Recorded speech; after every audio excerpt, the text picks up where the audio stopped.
Missed an episode of your favorite podcast? Choose from over a decade of content in our archives, not just the latest episode. All free at GCNlive.com. This is your call to action. Get prepared, America. Economy, survival, energy, disasters.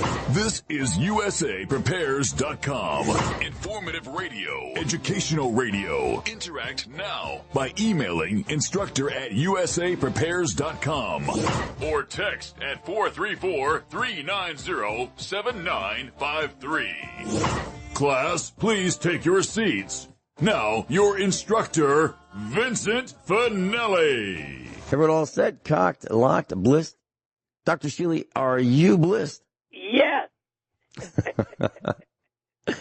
Well, I just want to take a moment to thank Captain John Reagan and Rich Sheeman for filling in for me, keeping the seat warm at USA Prepares.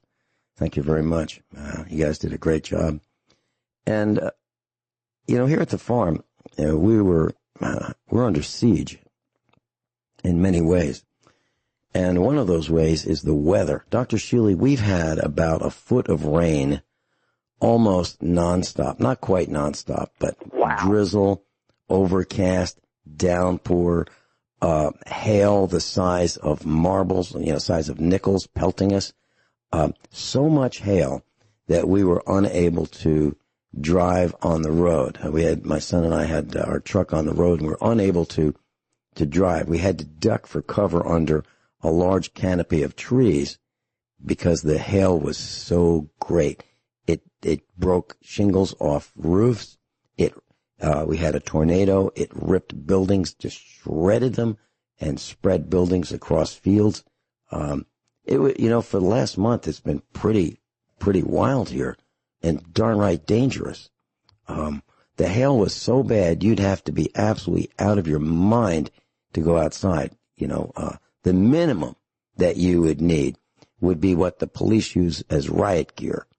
Padded arm pads, elbow pads, leg pads, knee pads, boots, a riot shield, a face shield. I mean, just to go out for a couple seconds. It was so bad.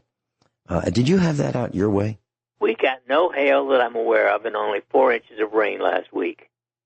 Mm-hmm. That's a well, big 4 inches difference. of rain. 4 inches of rain's a lot.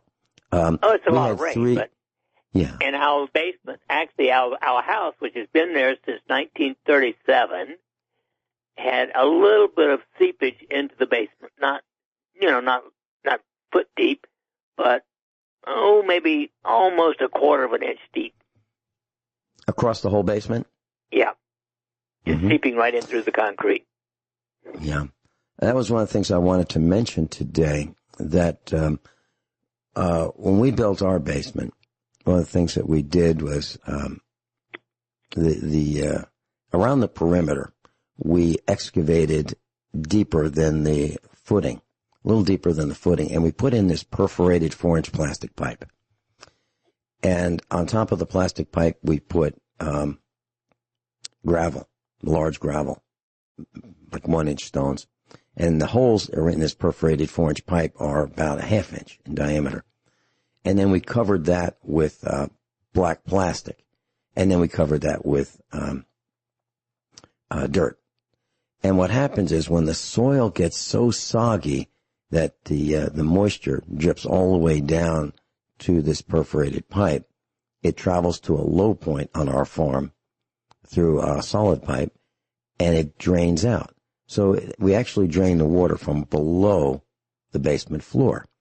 And the interesting thing about this is we can go to the location where this pipe exits, and it's running like a faucet, Dr. Shealy. Literally. Wow. It's like a faucet, nonstop, 24 hours a day, and it has been for probably 2 months. Literally running like a faucet. So that's the water that would be coming into the basement had we not had this drain around the outside of our foundation. Literally. around the outside of the basement walls. So that was something that we did as a precaution. But for those who don't have that, I would submit to our class that there are a lot of basements, regardless of how well they were made or when they were made, that if you've been exposed to this much rain, you're going to have water in the basement. And it's, Dr. Shealy, we had to stake our trees. Now, we have a little orchard. It's about almost an acre, I guess, of fruit trees. And they're leaning sideways, or they were, because the ground was so soggy and the wind blew the trees to a 45-degree angle because the ground couldn't hold them up and the root balls couldn't hold them up. Now, these are trees that have been in at least 10 years, and they still couldn't take it. So, and we had culverts wash out. So we have these, and a culvert class is, you've seen them. They're these round pipes. They might be 18 inches in diameter. They might be 24 inches in diameter, different sizes. And water runs through them when it rains. And there's dirt over them. So the idea is that instead of washing out the dirt, the water will run through these culverts. And usually they're under farm roads or public roads. Well, almost all of ours have washed out. Almost all of them. And we have them all over the place. So it's difficult for the animals to get where we want them to go. It's difficult. The trees are falling down on the fences and taking down the fences, and the animals, they see that and they go, wow, look at that. There's a good place to go. And the grass is always greener on the other side of the fence. And sometimes the other side of the fence is someone else's property. So we spent days fixing fence, trying to repair culverts, trying to keep the animals from breaking their legs in the mud. It was really something else. And we're used to this kind of thing, but it was really an extra effort to get through the last few days. So I just want to let our class know that these kinds of things can happen, and they do happen. And you contrast that with several years ago, we had the exact opposite. Nothing but cracked soil because it was so hot and so dry, no rain. Now, I don't know whose rain we're getting, but we're getting somebody's rain. It's not ours. Well, we are ahead for the year, but nothing like what you've got. Yeah, and there are such things as microclimates, class. So microclimate is, you have different weather from 20 miles away or 15 miles away. And we had that in Virginia. And the land that we bought in Virginia was a little bit less expensive than the land 20 miles away. And they got lots of rain, and we hardly got any rain. So I guess that extra money was for the rain. Well, that's a microclimate, and we have microclimates, all over the planet. And so if you look at the news reports, like in the winter, we'll have snow, and nobody else will have snow, and we'll say we're stuck, we can't get out. It's snowing like crazy here, and 20 miles away, there's no snow. Have you seen that, Dr. Shealy, in your area as well? Oh yeah. And, when I lived in Wisconsin, we had the same thing. A mile away could be totally different. Yep. Dr. Shealy, what do you have that you'd like to share with us today? Well, in general, as you know, I think the entire fakademic has been overblown up the kazoo. And I don't know whether we'll ever totally recover from it, but I do think that people need to begin insisting upon government doing something better than it's doing. Okay, and the interesting thing about this is the president keeps changing his mind. And I think that's because his advisors, depending on which advisor he meets with at the moment, recommend something, and then he reacts, and then he meets with another advisor, and then he changes his mind. I think that's happening. Now, of course, I can't prove that because I'm not privy to, what goes on in the White House. But what I can see very clearly is government mismanagement at all levels, every single level you can think of, from not locking down the airlines from China in the early days when we could have made this much, much smaller and manageable to the point where it's difficult to manage. and we have the president saying to states, go ahead and break the lockdown rules. I've never heard of anything where we've had the president belittling other government types. I've never heard that before. Maybe it happened, but I've never heard it. And I've never heard government like Obama and, Barry Soetoro, the former president, and Donald Trump are going at it. They're jousting, verbally jousting at each other. I've never heard one president attack another president before, but here we have it. And it seems that no one is able to really get a handle on what this thing is. We can't learn from the news. The news says it's real. Then they say, well, the numbers are underestimated. Then they say the numbers are overestimated. We don't know. We've got cruise ships out there in the sea. They are not ferrying passengers. There's over 100,000 cruise ship members stranded on cruise ships. They want to get off, but they're not allowed to get off. I mean, that's the cruise of a lifetime, but they can't get off. And that's what's happening right now. So, the masks, no masks, some businesses say you have to wear them. Some businesses say, no, it's okay. I was talking to someone at Tractor Supply. I wanted to know how I could return something. And they said to me on the phone, you have to come into the store. I said, no, I don't want to come into the store. They said, well, that's the only way you can do it. And by the way, bud, we've got the city auditors are here auditing what we're doing.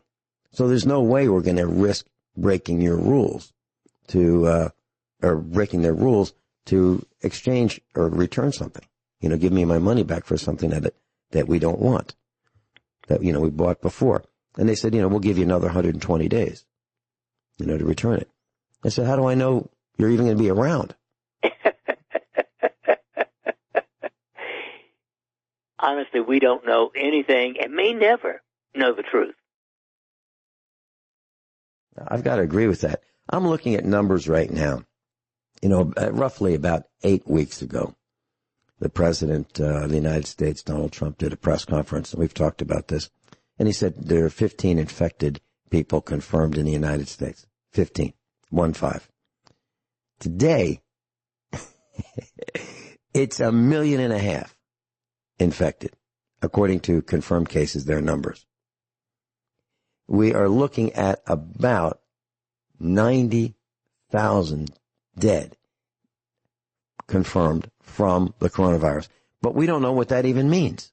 We don't know if it means that, the guy was having a heart attack, or the gal was having a heart attack and was exposed to the coronavirus, or whether people are just saying, well, it's coronavirus because we get $13,000 a head for every death that we report as corona or COVID-19. And if we put them on a ventilator, we get about 30,000. So we can't trust the media. We can't trust the government. We don't know who's carrying it. And but people are dying. There's no question about it. Dr. Shealy and I will be right back. And I wanted to ask you, Dr. Shealy, when we come back, about gardening and what supplements we should put in our garden to keep us healthy. Dr. Norm Shealy is with us, and if you'd like to go to his website, normshealy.com, NORMSHEALY.com. Dr. Shealy is a medical doctor. He's also a 3-times PhD. He's written almost 40 books, and he's Surgeon of the Year, and he has the dubious distinction of having his obituary published in 1960 in the Boston Globe for not playing well with other medical professionals. Did I say that right, Dr. Shealy? They were kind of frosted with you? Yes, because I questioned some totally unethical behavior. And I went to the bishop of the Episcopal Diocese, and he was on the board at the Mass General, and he stopped $3.5 million of research. I wasn't exactly a favorite child. So you cost Massachusetts General $3 million worth of research grants? Mm-hmm. In 1960. Yeah. And not to let that lie, didn't you cost a radio station, I don't know, $30-something thousand in advertising revenue because you didn't agree with one of the advertisers? Yep.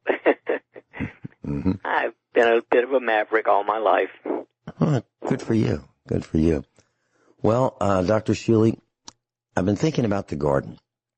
And if it ever stops raining, long enough, and that may be this week, we've got our garden ready to plant, but it's mud right now. It's a raised bed, and it's drying out because it hasn't rained since yesterday afternoon. And I wanted to know what your thoughts were about adding trace minerals and micronutrients. Let me preface this. When we lived in Virginia, there was a fertilizer company. It was, they had a few stores, and all they did was sell fertilizer. And, they manufactured their own fertilizer. And this was in an area that, there were a lot of farmers that raised tobacco. Now, tobacco pulls the nutrients right out of the soil, almost like nothing else. It's a weed, and it really, pulls the fertility out of the soil. Which is a tremendous waste because it all goes up in smoke anyway. And, yeah. And, that soil could be used for something, more significant, more important, like for food. But now a lot of it goes for tobacco.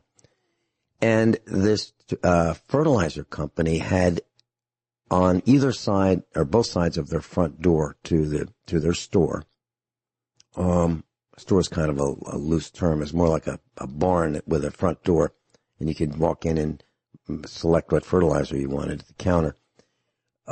They had tomato plants. They had plants on either side or both sides of the front door. And one of them, they're put in at the same time. One of them was fertilized with tobacco fertilizer. The other one was fertilized with the same fertilizer which was without the micronutrients that are in the tobacco fertilizer. So let's say 17 fertilizer on both sides of these planters, identical soil, identical tomato plants, and one plant was twice the size of the other. And that was the one with the tobacco fertilizer with the micronutrients. So we bought 6 50-pound bags of this tobacco fertilizer, put it in our garden, and yeah, it absolutely worked. Like nothing we've ever seen before. And I've never seen tobacco fertilizer sold anyplace else. I don't sell it here in Missouri, but it had the micronutrients. And I believe they were sulfur, magnesium, copper, zinc, maybe some other trace elements. What are your thoughts about that, Dr. Shealy? Well, personally, having gardened since I was 12 years of age, I don't generally buy chemical fertilizers. I mulch everything I can and use compost. I do add lime. I add some lime every couple of years, but I don't generally add mineral fertilizers. Okay, I understand composting. I understand the reasons for that, and I know our class does as well. But what I'm really talking about is the difference by having the micronutrients in the soil as well. And I'll give you a couple examples when we come back and talk about micronutrients. If they're in the soil, they can be extracted from the soil and we can eat them. Is that a good thing to do? We'll be right back. Dr. Norm Shealy's with us, and we're talking about gardening and nutrition. So, Dr. Shealy, elemental sulfur, you can buy sulfur at some of the gardening centers and some of the farm supply stores and add that to your garden, and it will lower the pH. And some of the plants really like a lower pH, like tomatoes and potatoes. And, of course, you can add lime, which will raise the pH, which tomatoes really don't like, but and you can add Epsom salts. For example, you can take 1 or 2 teaspoons of Epsom salts and put it at the bottom of the hole where you can transplant your tomato plant, and cover that up with, an inch or so of soil, and then plant your plant, and it'll grow better. Some people swear by nails, rusty iron nails, because the iron oxide is believed to be beneficial to some plants. And of course, that's a problem if you have a rototiller that has pneumatic tires. You might get a flat tire in your rototiller if you put nails in the soil. But what are your thoughts about adding some of the elements that we would want to have in our vitamins? Oh yeah, obviously, plants absorb almost anything, good or bad, but the good stuff is especially excellent. Mm-hmm. I have some banding material, banding material. These are banding straps. They're these black straps that go around lumber, for example, when the lumber is delivered to the lumber yard. We have a bunch of that. We don't throw anything away here. I mean, I could certainly leave that out in the rain and have it rust, and plant that in the garden in locations where I could take it out if I wanted to. However, I don't know where that used steel came from that went into those bands. I don't know if it came from China. I don't know if it is industrial waste components. I have no idea. So I don't want to use that in the garden. And as you said, good or bad, the plants will uptake what's in the soil. So I guess then that leads us to the point that if you're going to buy a farm class, a small farm or a medium or a large farm, you ought to be really careful with what that farm was used for and what was planted on it and what kind of chemicals might have been sprayed on it. And that's why we bought a neglected farm, one that was all run down and it looked terrible when we first bought it, because we wanted one that was not abused chemically. Dr. Shealy, did you do the same thing? No, I wasn't looking at. I just looked at the energy of the farm, I guess. Mm. We looked at 35 before we chose the one we did. Mm-hmm. May I ask what went into the decision? Was it the distance between other farms? Was it the distance from cities? Was it electrical power lines? Well, clean it was air, actually just water? looking at the trees and grass and how healthy they looked. Uh-huh. It had been a dairy farm for about 50 years, and obviously our farm we felt had been taken care of better than the others we looked at. Okay. Dairy farm. So lots of cow manure and lots of vigorous growth, I would take it, from the cows. Mm-hmm. Yeah. So when you have grass, actually I saw your grass at your farm. I couldn't believe it. I was really impressed with how much vigor there was in your grass. The undergrowth, it was impressive. Really, really impressive. So it must have been quite the operation when it was the dairy farm. Yeah, I think so. Oh. Now, of course, the beef farm, but with 20 some odd years in between as a horse farm, so it had a little variety. Yeah, and that's what we do. We grow beef as well. Dr. Shealy, in Los Angeles, it made the news, and it was one of the things I wanted to discuss before it made the news this morning. The Los Angeles Police Department wants to give what they call rapid result coronavirus tests to everyone it arrests. So when a person gets arrested by the LAPD, they want to conduct a coronavirus test. Now, it seems to me that they don't want to just conduct this test just to let you know whether you have it or not. It seems to me that they want to add that to their database of how many people have the coronavirus and who they are. Because when you get arrested, they know who you are. And the government, I believe, really wants to track this. As a matter of fact, they're now saying that the news is now saying that if you have tested positive in your life for COVID-19, you will not be able to be in the military. So there is obviously something going on with this particular virus that some people have said is no worse than the common cold, that is so bad that they won't let you in the military if you've had COVID-19. Any thoughts on what that might be, Dr. Shealy? I haven't the slightest, but I would presume. I mean, it is said that it damages your arteries, among other things. And so if there's that much proof that it really does, I guess they don't want people with premature atherosclerosis. I don't know. Mm-hmm. But the bottom line is I don't believe a single thing that's said because we get exactly opposing views on every single statement. Right. I agree with that. And it's very difficult to tell what to do and what's up. And at the same time that all this is going on, there are people who are sick in the thousands, like 5,000 or more, in the meat processing industry. That would be chicken and pork and beef, the meat packers that carve up these carcasses and, package them for distribution to retail stores. Those employees have tested positive, and some have died. And because of that,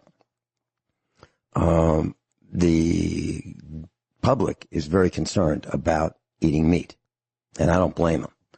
What are your thoughts about that, Dr. Shealy? We've talked about that in the past, but do you feel the same way?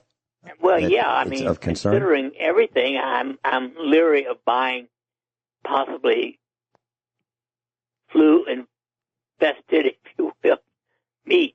Mm-hmm. Yeah. Okay. What's going on in your world, Dr. Shealy? Well, I can say there's no question that business has been decimated by about 50%. There's a total flow of people coming in.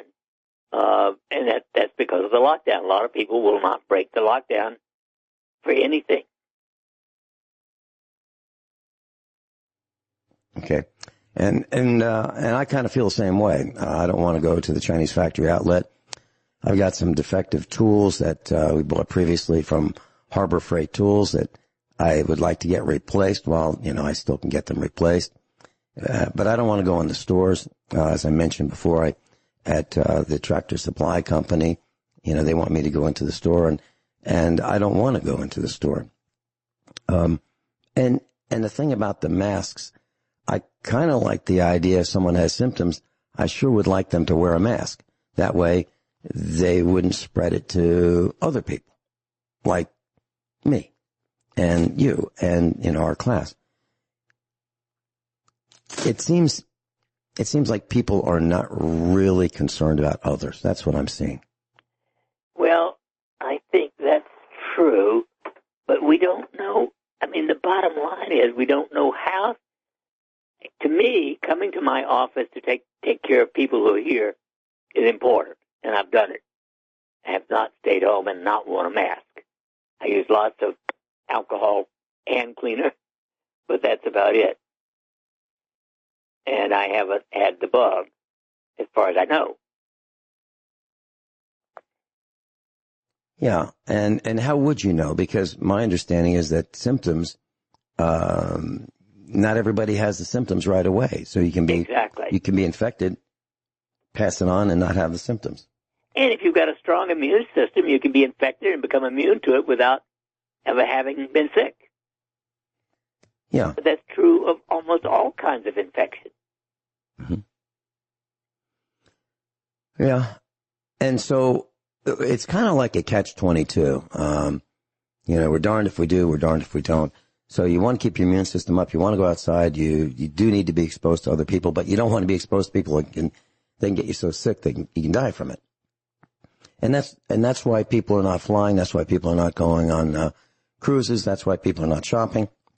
And that's why it looks like the Federal Reserve even admitted, the Federal Reserve, the money lenders, that actually the Federal Reserve is owned, as I understand, by a bunch of international banks. And so they, what a racket that is, lending money that doesn't exist. at interest to the United States. What a racket. But anyway, it seems to me that they are saying that this thing is not going to be over until the end of 2021. Now, it used to be that they would say, well, this is going to be over, in weeks. And it looks like, well, by the midpoint of this year. Then it's the end of this year. Now it's the end of next year. And I think they're going to tell us that, you know what? We're only kidding about all that. It looks like it's never going to be over. Yeah. And then, yeah. And then you look at a guy, and by the way, his name has been changed, in the media. He used to be known as Bill Gates with a B. Now they've changed his name to Bill Gates, but they've taken the B and they've replaced it with a K. It sounds similar, Kill Gates. And, obviously, that's more accurate. Yeah. I consider him I'm not the recommending most evil anybody person on the face of the earth. Yeah, even though he's evil, I can't and won't recommend that, anybody extract, violence on him. But he has earned that name lately because he is one of these guys who want to RFID track people with, vaccines. And some people don't want vaccines. And now our government, I've heard and read that our government has ordered 500 million vaccinations, which is kind of neat because 500 million vaccinations, well, there's only 328 million people in the United States. So in case they need to get you twice, they'll have, some extras. So what's that all about? Dr. Shealy, have you heard about this new tracking system that the DOD, the Department of Defense, why is the Department of Defense involved in this? I don't know, but they've gotten together with the Department of Health and Human Services, and they've awarded a lucrative $138 million contract to Apiject Systems America to produce hundreds of millions of smart syringes for administering Wuhan coronavirus COVID-19 vaccines to the masses. Have you heard of that? I have heard of it, and I say bring your gun, but because you're going to have to shoot me dead to get a vaccine in me. Yeah, I agree. Lead first. Class, you might want to think about that. What are you going to do? We'll be right back. Dr. Shealy's with us, normshealy.com, NORMSHEALY.com. Joey in Michigan. Welcome, Joey. Hey, good morning, guys. Good morning. I'm listening. Norm, it's good to hear from you again. I was thinking about this H.R. 748 bill, the CARES Act, and what amazes me, it was introduced 1/24 of 19. That's 14 months ago. So it must be Washington has a crystal ball, a soothsayer, somebody that knew 14 months ago we were going to shut our country down. And that's in reference to, all of us believing what this virus is about. But the questions I have, we'll go to the N95 mask. They claim it has a 20-minute life expectancy. After that, it has no value. And N99, the same thing. So when you wear a cotton diaper over your face, whatever they want to call those masks, cotton, you will absorb the fluids as you sweat and you're breathing out your carbon monoxide or CO2, whatever it is. When you're breathing that out, you're making that wet because I know in the winter when you put a mask on, your face gets wet.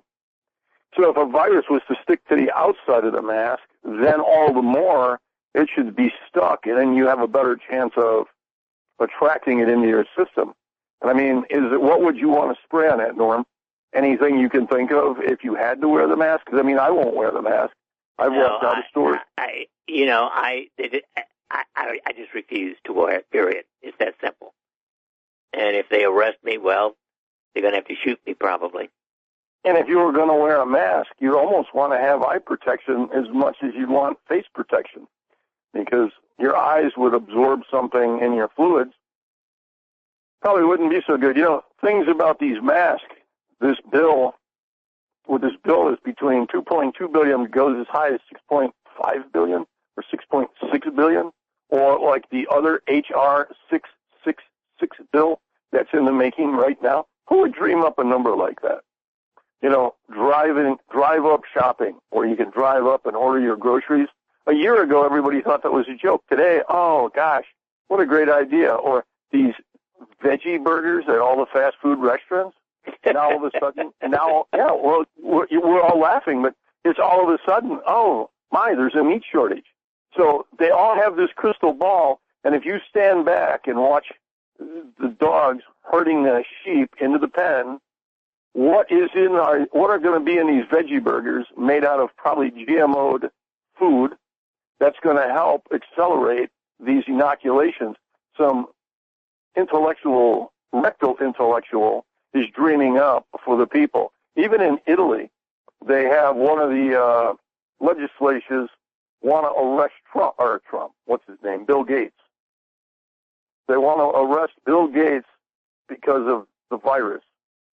I mean, Gates has gotten more PR work, who he is and what he's about. Not that everybody's listening, because everybody's very busy. I mean, I don't know what it is they do. You know, and then originally they wouldn't allow you, and this is about residents, they wouldn't allow you to go fishing. You couldn't be in your boat. So if you can't be in your boat, or only one person, here in Michigan, they shut all the boat ramps. Well, if you are resonating electrical energy and you go in water, and Miller always talking about water has memory, and you're resonating in the water, you know, there's some reason they didn't want people in the water. Now they're kind of letting you come back in the water. And the issue of being 6 feet apart. If you need to be 6 feet apart, what is that doing? Because certain religious groups believe in groups of 3 or more when they pray. It gets a better vibrational rate. And all of a sudden, you can't go into a church. You can't be in groups of 3. Even for Easter in this area, the one guy had, I don't know how many members. They had 6 cars in their driveway. So the one guy has 3 kids from the first marriage, and then the wife had 2. So everybody's got a car. And the cop went to the house on Easter Sunday and says, hey, you can't be having a party here. And he goes, what kind of a party? Everybody lives here. So they had to show the intellectual, the rectal tool. They had to show him all the registrations that the cars all live there at that address. I mean, this is where stupidity has really abounded itself. And I mean, at what point are people, I mean, and I know, Vince, you don't want to go in the store because you're whatever, but you are the reason this is working. Because if you don't go, and what happens, this is a great trial run for what's coming. You can't go to the store, you can't buy something. What happens when the store is no longer open because the dollar is worth nothing? If you think it's hard now. But yeah, I'll hang on until after the break. Yeah. Joe, you said a lot. You've said a lot of very bright things. No question about it.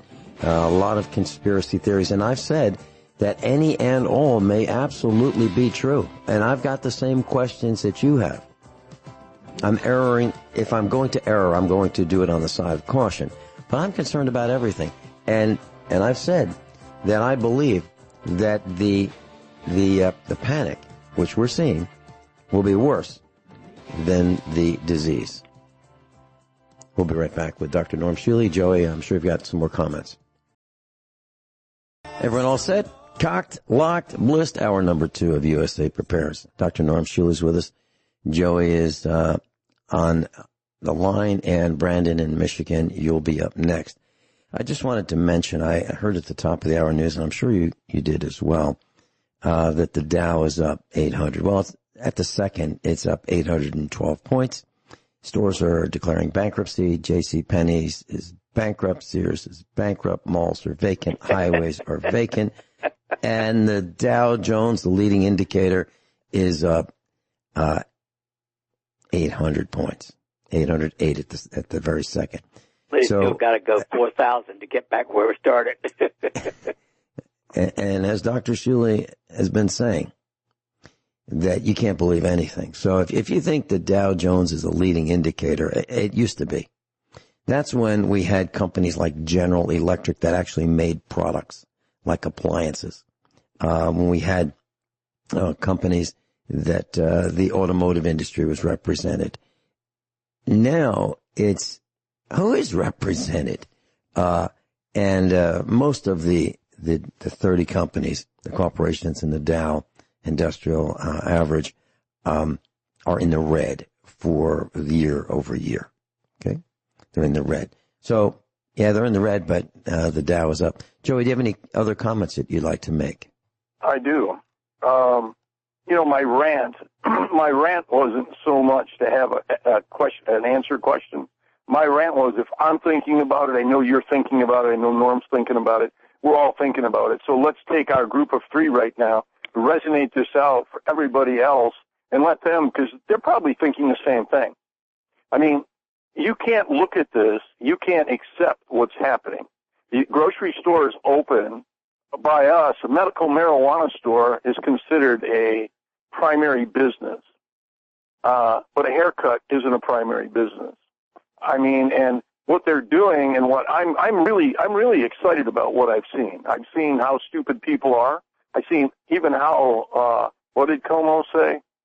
People are having mental deficiencies. I see most of the government people are having mental deficiencies because they can't make a logical decision because they're not capable of it.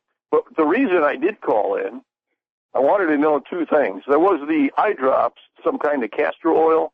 Was it the USP? You put it in your eye for cataracts? And yes.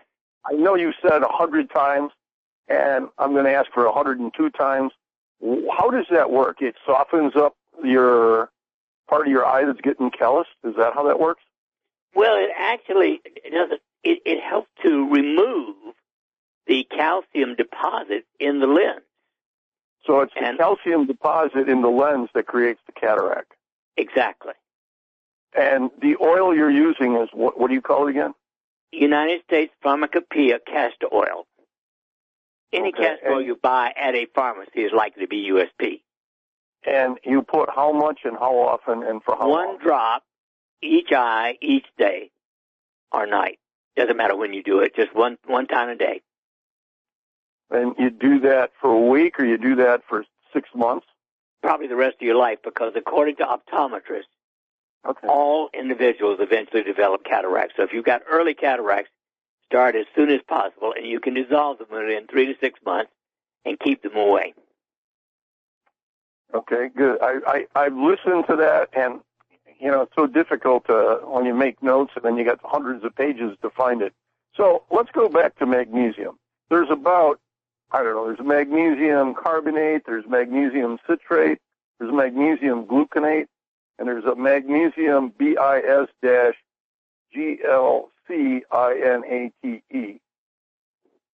What is the last one, the magnesium bisglycinate? Bisglycinate, yeah. But I don't like anything except magnesium chloride, and I don't like it except on the skin. So you would never take magnesium internally, you just use the magnesium chloride hexahydrate solution? And because I know you say you usually put it in your hands, rub it on your butt. I rub it on my body. Yeah. And you'll absorb that, and that'll be an easier way to take it in? Well, I've proved this 20 years ago. We actually did intracellular magnesium. Now, 99% of your magnesium is not in the blood, it's in the cells. And the only test is to do a pap smear, essentially, of the frenulum of the tongue and send it off to Intracellular Diagnostics in Medford, Oregon. But we demonstrated unequivocally that just rubbing it on the skin within 1 month will restore the intracellular magnesium. Taking it out mouth does not do that.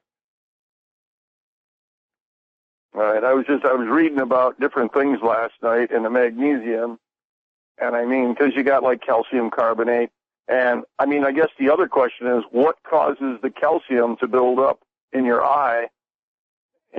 You have too much calcium or a different kind of calcium that it builds up? Because all kinds of reasons, perhaps, Rick.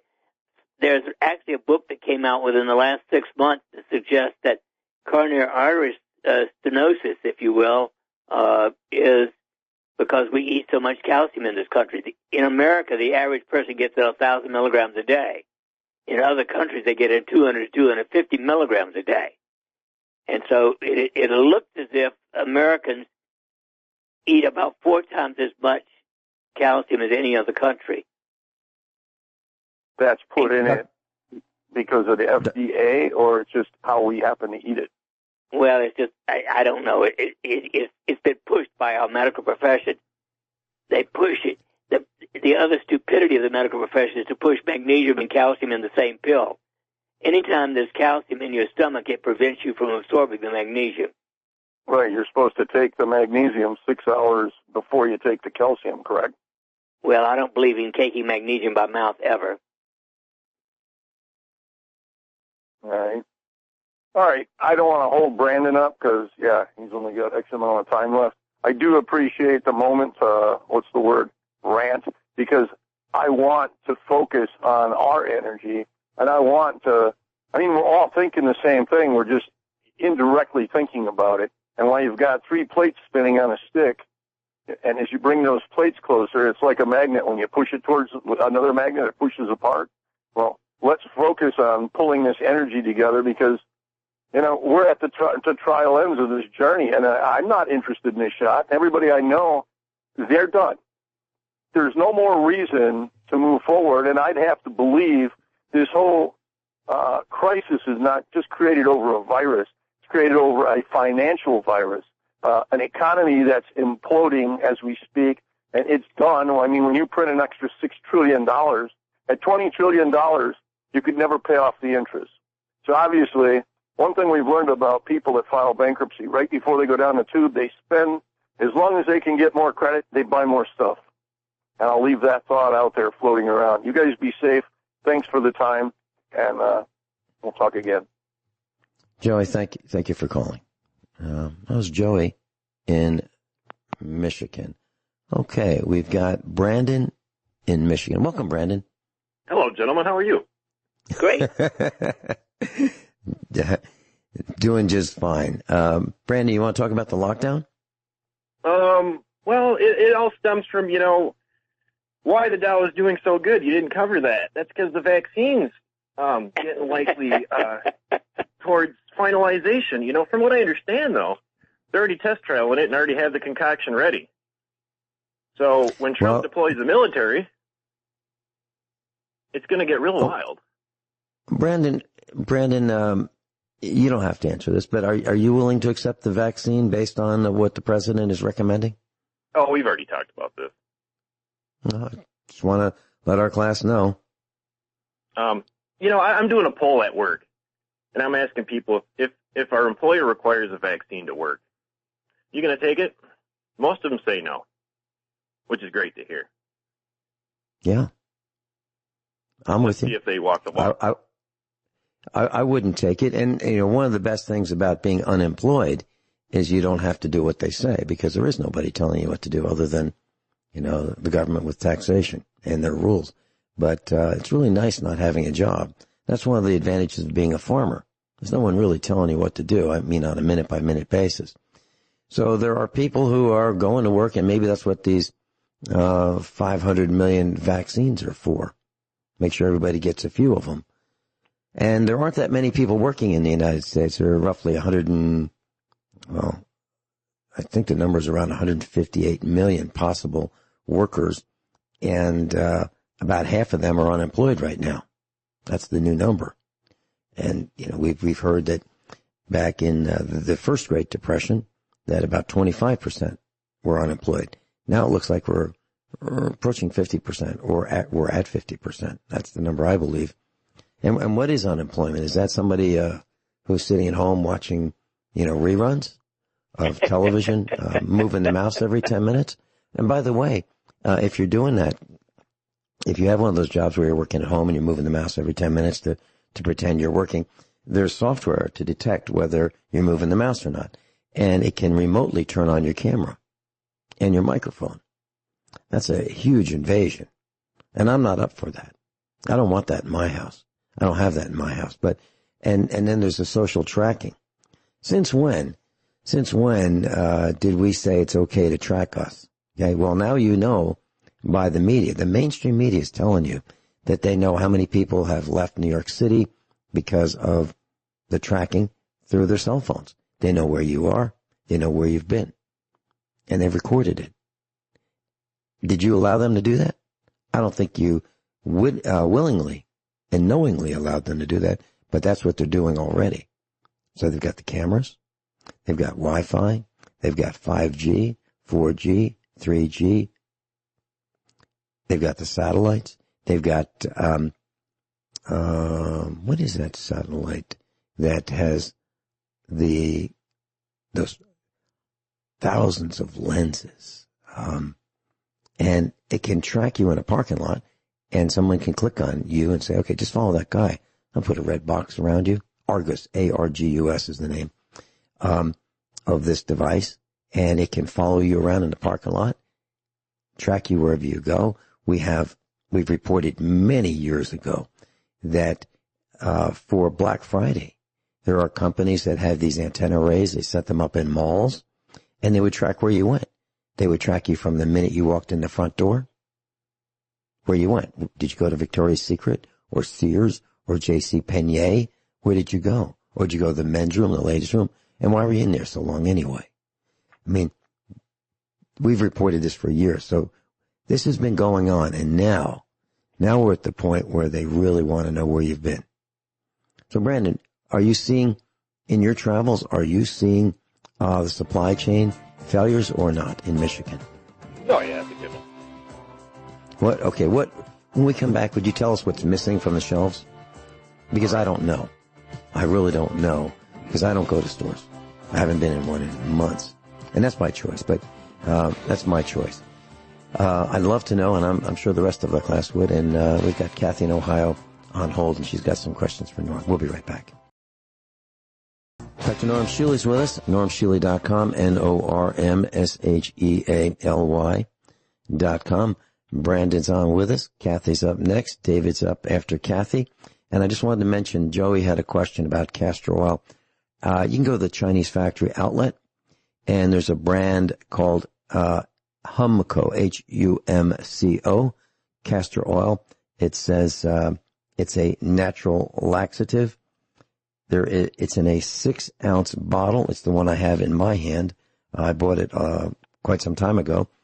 And it is USP, U.S. Pharmacopoeia. It's what Dr. Shealy has been talking about for use in treating cataracts. And as I remember, Dr. Shealy, correct me if I'm wrong, before bedtime, or as you're going to bed, take one drop with a sterile, clean eyedropper. Put one drop in each eye. Close your eyes and go to bed. It's as simple as that. Is that right? That is correct. Okay. So that is castor oil to dissolve cataracts the easy way without surgery. And I did it, and I can't believe it, I had visible results in 1 or 2 days. Literally. Brandon, what did you see? Brandon in Michigan, what have you seen on the store shelves, or what have you not seen that was noteworthy? Well, you got a shortness of meat and chicken and other things. You know, I've been going to Cabela's over the past week and noticing the ammo racks are about 5% full. People are buying guns at the store. They get approved for, they purchase them, and they can't even get the ammo for them, which is basically paperweight at that point. But I'll let the other callers talk. I just wanted to bring up one thing, that our governor strong-armed people to get this vaccine, and if they don't, they won't be able to return to mass gatherings like football stadiums and sports balls, and probably even your, local barber's location. And we had a barber recently get his license taken away by our attorney general. And doing my due diligence and work, I got her cell phone number 6 months ago, and I called them up and said, "Hey, you want this number?" They said, "Oh yeah, we'll take it." And I thanked them for being open. So you probably don't want that cell phone number over the air, but it's being distributed quite adequately. That's all I can say. But I don't have much time. I got. Now, is this okay? But is this the barber who tested positive for COVID? This is the barber in Owasso who was cutting hair. I never heard of him testing positive. He's just an old man, 70-some-year-old man that's trying to make a living, and Can't pay his bills because he can't get unemployment. I understand, but there is one barber who was tested positive who defied the lockdown, and I'm not sure we're talking about the same guy or not. No, but these are difficult times. Brandon, thanks so much for being with us. Thank you, sir. Thank you.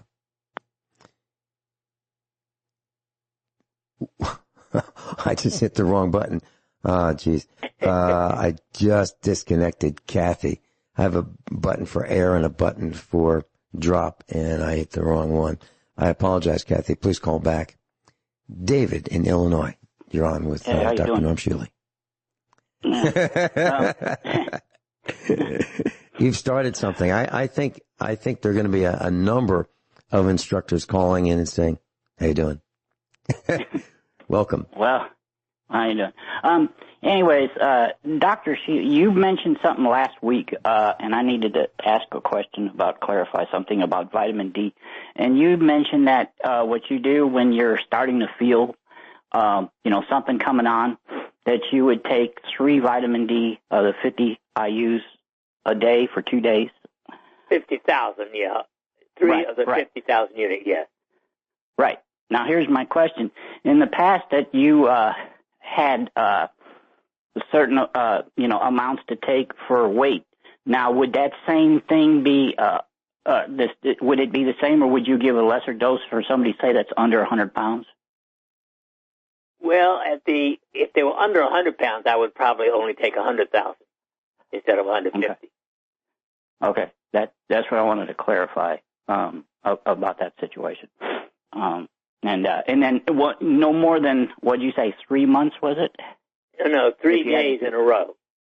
Oh, 3 days in a row. But I mean, you mentioned something about, but you can't do that again for a certain length of time if you need. Well, I wouldn't do it more than once a month at the most.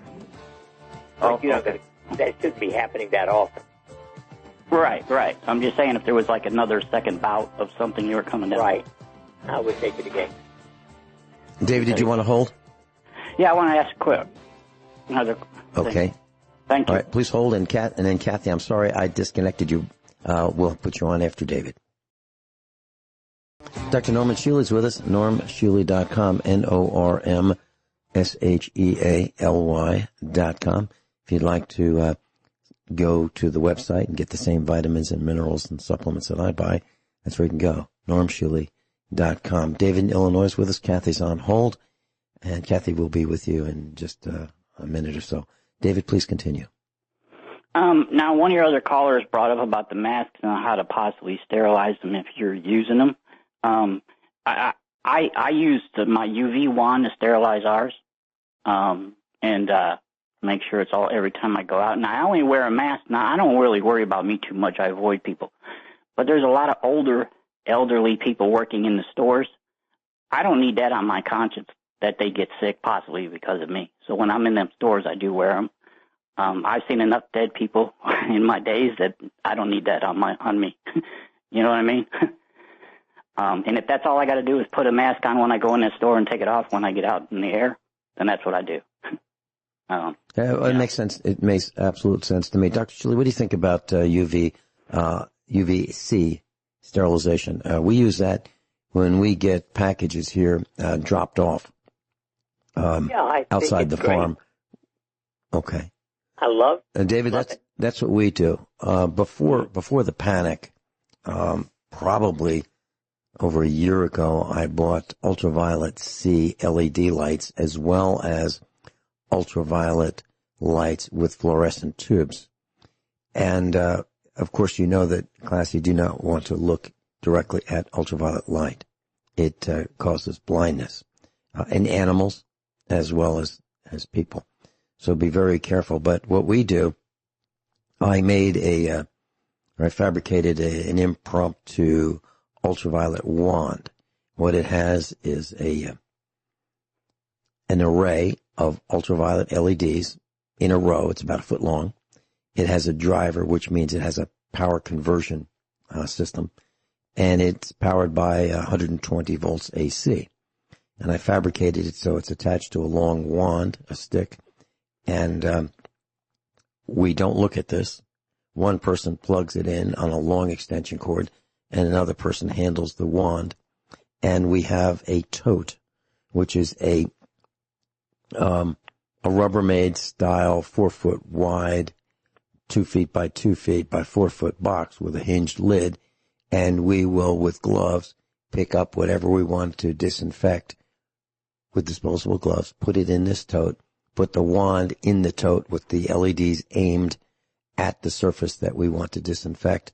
And to get all surfaces, one person will plug it in once the lid's closed and then unplug it.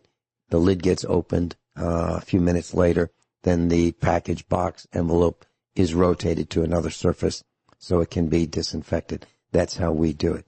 Is that what you're talking about, David? Something yeah, like now that? we have the pre-made wands. We've had them for years. One nice thing about them, if you're worried about looking at them, once you tip them up slightly, the light, it automatically shuts the light off. So you don't have to worry about That's great. That's great. Looking at them. Okay, so class, what we're talking about is using ultraviolet light to disinfect, but do not look at the ultraviolet light. And that's this eerie violet color.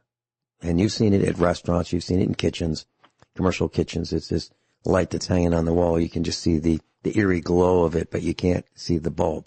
And that's a good thing. Please continue, David.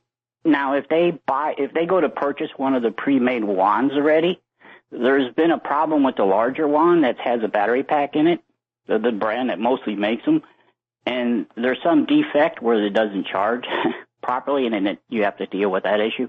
But they have a small portable one that you can put in a purse or a bag. That takes AA batteries, so it's not a big deal. Mm-hmm. Plus, you can take it right there with you out.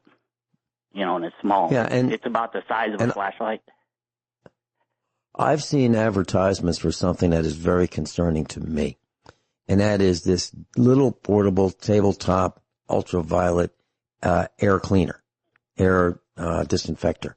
And what it is, it's a battery-powered or rechargeable device, like a lantern, a small lantern. You just stick it on the kitchen table and you power it up. But you can look at the light. You can see the tube, which is crazy to me. Now, be very, very careful, class, that just because it comes from China doesn't mean that they're interested in protecting your health. So, China's not interested in protecting anything except China. Yeah, that's exactly right. They make substandard pretty much everything. Substandard. And now we're holding the bag. Yes. Now, one other thing nice about this virus thing going around, this whole condemning thing situation, you go to their Chinese outlet store and you go to leave, they're not assaulting your bags and your receipts anymore. I've tried to run the guy down. Here, no, check my receipt. Here, take it. No, I don't want it, sir. Go. What if there's something in there? No, go, you're good. Leave. I don't want to touch it. Before this, they pretty much assaulted your purchased items and your receipt before you can even leave the store, which is kind of insulting. Yeah. And another thing they're not assaulting is the sky, at least around here. Yesterday, the sky was magnificent. Clouds, no contrails, no chemtrails. It was delightful. And I'm all for less travel. If you want to travel, fine, but make sure it's necessary.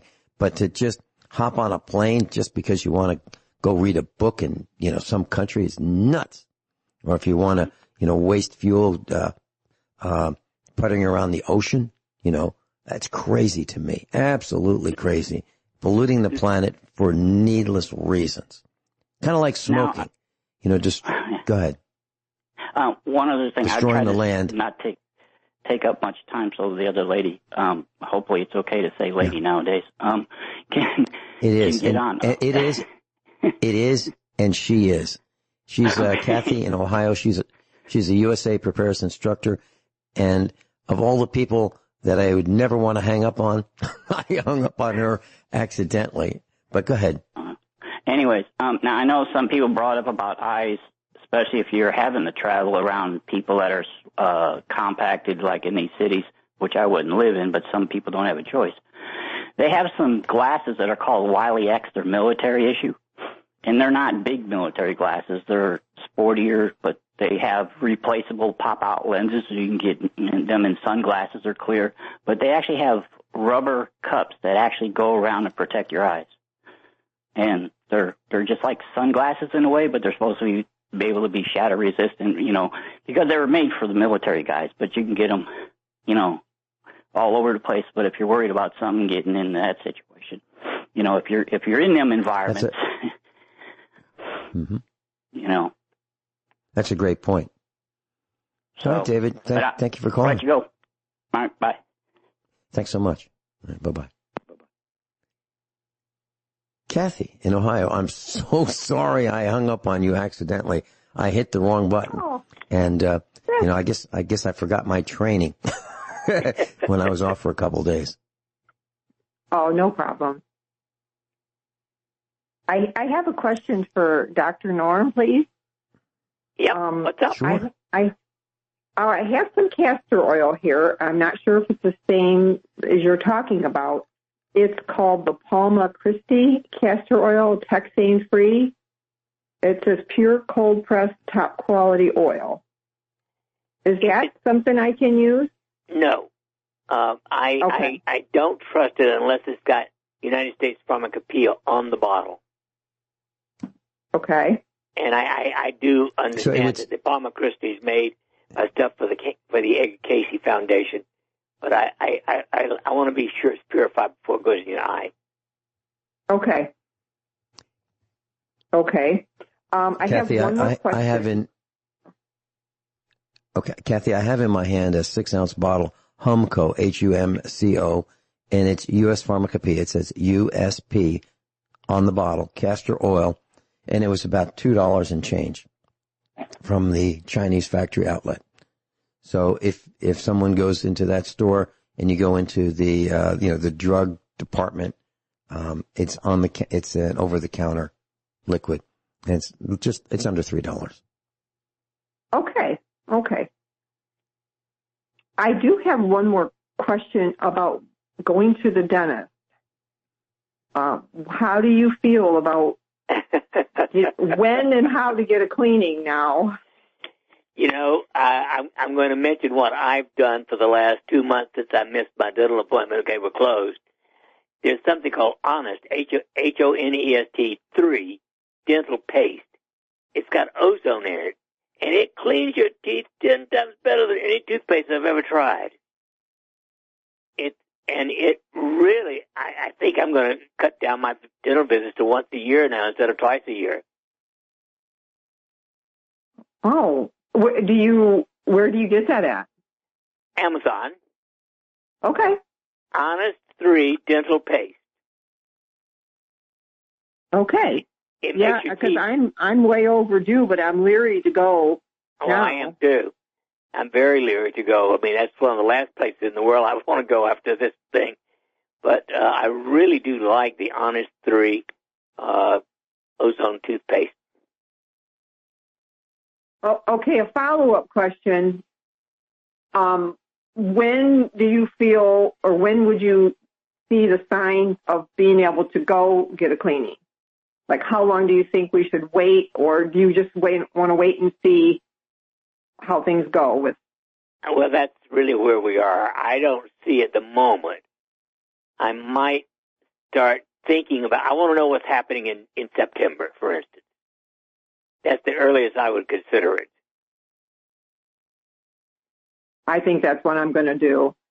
I canceled my appointment clear back when this thing first started, and they moved it back to the end of June, but I think I'll just reschedule it for maybe September, and I can always cancel it then if I need to. Yeah, it actually, Kathy, I honestly feel that the plaque and everything is infinitely decreased by using the Honest 3. Do you use it once a day, or do you use it in conjunction with another toothpaste? Like, do you just do like maybe one in the morning and a different one at night? Well, I did it twice a day for a month, and now I'm doing regular non-fluoride toothpaste in the morning and the ozone at night. Okay. Thank you. Kathy, I found it Before you go, Kathy, I found it on Amazon. It's $19.99 for a 2.5 ounce tube of Honest, HONEST space O3, and it says Honest 3 dental paste, ozone oil infused toothpaste, antibiotic free for promoting healthy mouth. That's what it says. Dr. Shealy, is that correct? Is that the one? That is it. Okay. Okay. And thank you. Well, Kathy, just one other thing I wanted to ask Dr. Shealy for your benefit. Dr. Shealy, brushing with a couple drops of hydrogen peroxide on a clean toothbrush, is that something you recommend as well or not? Well, I haven't done it, but it would be okay. Okay, Kathy. There you go. Kathy, thanks for calling. I'll see you on Friday. All right. Thank you, Ben. Okay, thank you. Dr. Norm Shealy's with us, normshealy.com, NORMSHEALY.com. Dr. Shealy, are you seeing patients in person as well as via Skype? Oh, yes. Yes. About one or two a day by phone or Skype, but mostly here in the office. Okay, and for those who are interested in seeing you either on Skype or in person, what would you like them to do? Well, they should schedule it because people often want me to schedule, but I can't do it because, I have a registration desk that does it for me, and I don't want to double schedule something. They should call 417-351-5221. 417-351-5221. That's the telephone number of Dr. Shealy's clinic in Springfield, Missouri, Central Time Zone. And if you need to get that information later, you can go to his website, normshealy.com, NORMSHEALY.com. Find that telephone number, find the information about his clinic, peruse his offerings, vitamins, minerals, supplements, etc. It's all there at normshealy.com. And you can sign up for his newsletter. Dr. Shealy, did you want to mention your newsletter? Well, yeah, I send out, up to 5 a week, a minimum one, but up to 5 a week of my latest thoughts of stuff that's important for health. And it's free, of course. And these newsletters are brief. You can read them in a couple of minutes, and they're great to receive. So, normshealy.com. Dr. Shealy, one of the things I was thinking about, with this gardening thing, soil versus hydroponics. We've been told how great hydroponics is for growing vegetables and lettuces and such. What are your thoughts about the nutrition value of soil-grown vegetables, the traditional method, versus hydroponics, which is moving water with fertilizer and I don't know what nutrients added? Do you see a difference? Is there a preference that you have? Well, my preference is to put it in the soil, but that's because to me the hydroponic system seems exquisitely complex and complicated, and I've been doing it for 75 years in the soil. Mm-hmm. Yeah, and I have as well. Dr. Shealy, we've been talking about 5G, the alleged connection between people becoming immune compromised as a result of electromagnetic frequencies, specifically in the microwave bands like 4G, 3G, and of course 5G. Do you want to make any comments about what your thoughts are regarding health and these persistent, I consider 5G exquisitely toxic, dangerous, evil. Mm-hmm. Mm-hmm. And so we're not going to advocate setting towers on fire, but across Europe, towers have been set on fire. Over 50 towers, 5G towers, have been set on fire. And so the people have spoken. The powers that be are saying, it's okay. There's no proof. There's no proof that 5G causes the coronavirus. Well, of course it doesn't. Of course it doesn't. But what it does do is it weakens your immune system so that if you do get the COVID-19, you are more compromised and less able to fight it off. It's as simple as that. Did I say that correctly, Dr. Shealy? Absolutely. It is dangerous. Okay. So, class, if you have a microwave oven, don't look in it while you're cooking. I mean, some people... Go near it. Yeah. If you do have one, and if you insist on using it, keep it away. Keep it physically as far away from where you are as possible. At least a mile away. Yeah. Seriously, class, microwaves are dangerous, and there are people who have their routers, their Wi-Fi routers close to them. They have them in their offices. They have them in their bedrooms. They have them in their living rooms, where they spend a lot of time. That's dangerous. And if you insist on using your Wi-Fi router, there's one thing that you can do to minimize your exposure or reduce it. And that is you can type in the following address on your browser, 192.168.0.1, 192.168.0.1, and that will bring up a screen. And that will let you access your router. And there's a portion that says wireless. You can configure your wireless, and it has settings, 10, 20, 30, 40, 50, all the way up to 100% transmission power. And you can set that down from 100%, which is default, down to 10%. And that will reduce the amount of electromagnetic radiation from your router. Now, you'll need the password. It's usually you log in as admin, ADMIN. It says that right on the bottom of your router. Take a look at it. It says the login name, and it has your password. And that's how you can log in. Make sure you save it on the way out, and you can reduce the power of your Wi-Fi router in your home from 100% to 10%. If 10% is not strong enough, you can increase it to 20. And you can keep trying it until you get a satisfactory level, but less than 100%. Dr. Shealy, thank you so much for being with us today. Hey, great always. Have a good one. Thank you, Dr. Shealy. We'll see you next week. Class, tomorrow we'll be back and regular schedule for the rest of the week.